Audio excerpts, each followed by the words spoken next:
drink down. How y'all feeling tonight? Good. How y'all feeling tonight? Good.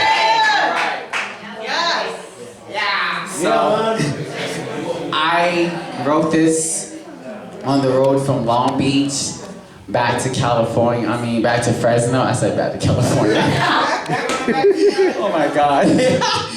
But, thank you to Teresa for giving the invite, and I wouldn't be here for all the people who have paved the way.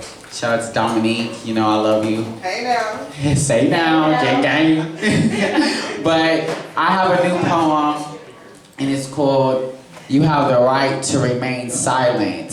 Amen. So, before I give the poem, I want to just say that this is me opening the world up to a conversation that needs to happen in this time.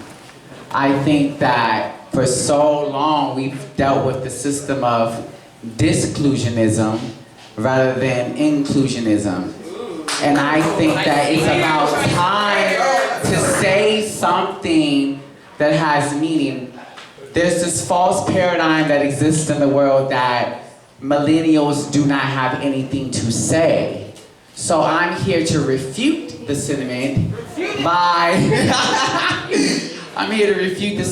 saying that we do have something to say, and these are the beginnings of our words, our power, our empowerment, and ultimately our generational revolution. So here we go. Here we go. You have the right to remain silent. The system of injustice that seeks to cripple us also told us that we couldn't speak. We were told that we had to be silent, that we couldn't speak against their corrupt agenda. Well, guess what? I have news for you. Our day is coming. You have the right to remain silent. These centuries of oppression, we have come to the end of this road. Nah, bruh, you don't deserve this detour. You must just stop now. Why? Because we have been bruised, beaten, raped, annihilated, confused, broken, downtrodden, and disparaged. Never underestimating the power of evil, it denied the power of transformation and purpose. But good outweighed the bad in this matter, simply because of change. It came in the most unexpected forms. The words advocacy, reform, and peace. They became more than adjectives in the mind of man. So therefore we drew close to freedom. Then what happened? We found the power of empowerment, the experience of the experiment, and the tranquility of life and peace untold. But our time has come. So the system of injustice, put your hands behind your back. You have the right to remain silent. Everything you say has already been written and ultimately used against you. In the court of the public opinion and the people, we have already won. We're taking back our land, our territory too. Oh, and our families, our communities. Remember that muzzle that you tried to put over me? It wasn't even put on right. So therefore I'm handing it back to you. Strapping you to your seat of hate and commanding you to exercise your right to remain silent. You are under mortal arrest. We have exceeded your expectations. We will establish solidarity within the earth. The oppressor's day is drawing nigh to an end. Hatred has become suffocated with the power of love. And oh my God, it just feels so good. So hatred, guess what? You have a right to remain silent. Woo! Yeah, dude. Right. You better say it. You better say it. Wait, let me get my drink. You better say it. You better say it. That drink has something to say. Do you have one more short one? Yes. Okay, we got one more short one. Do it off the dome. Sorry, okay. But hurry up, get up there and do it. Get up there.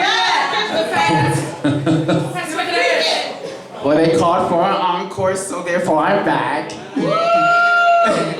Wait. Well, you get two. Okay.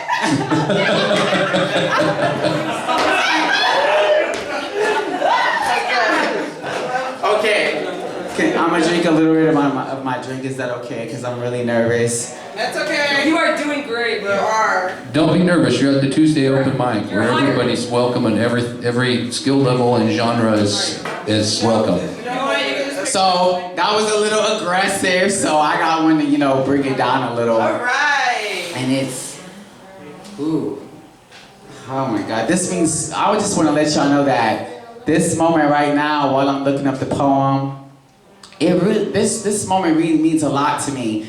I've been writing since I was probably like 8 years old, and I've lived with like social anxiety all my life. And it took a lot because people automatically, they see my energy now, and they just think that I'm an extroverted person. I'm really not. I have social anxiety. I battle ADHD, depression. I have feelings just like everybody else. And I just want to say the reason why this moment means a lot to me is my mother passed away in June. And when my mother passed away, I thought that I really thought that I could never live in this world without her. And I just feel like every day of my life, my mother is looking down on me. She's here. And yeah, I was just gonna say that.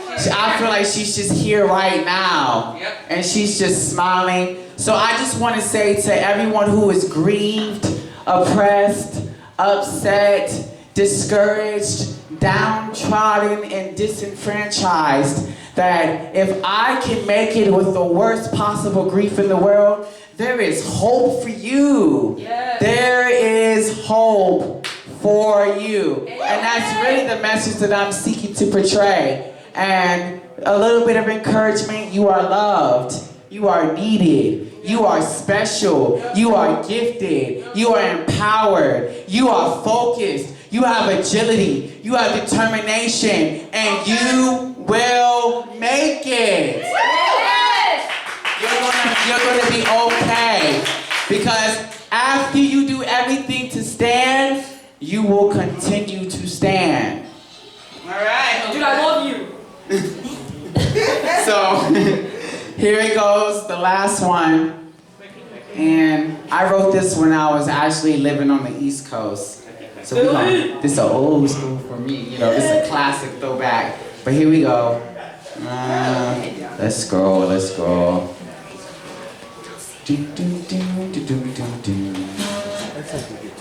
A short one. I got y'all.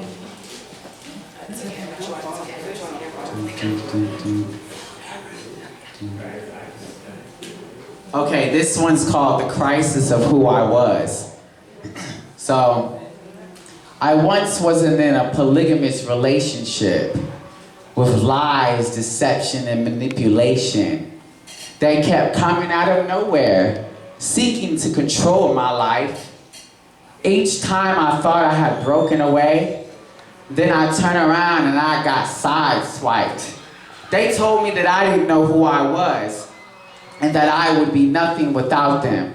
I just want to hear the chains clatter to the floor. I was told that whom the sun sets free is free indeed. I was vulnerable, weary, and tired, seeking refuge from my own inner man, seeking understanding in a more cognitive way. You were being verbal without action, but you said that you were doing. Each day I stumbled. I was disturbed until my knees approached the ground. Then a metamorphosis took place. When I bowed my head, I was weak. But when I rose, I obtained strength to conquer the world. Yeah! How about it for Christopher? Come on. First time at our humble open mic. Thank you. Okay, before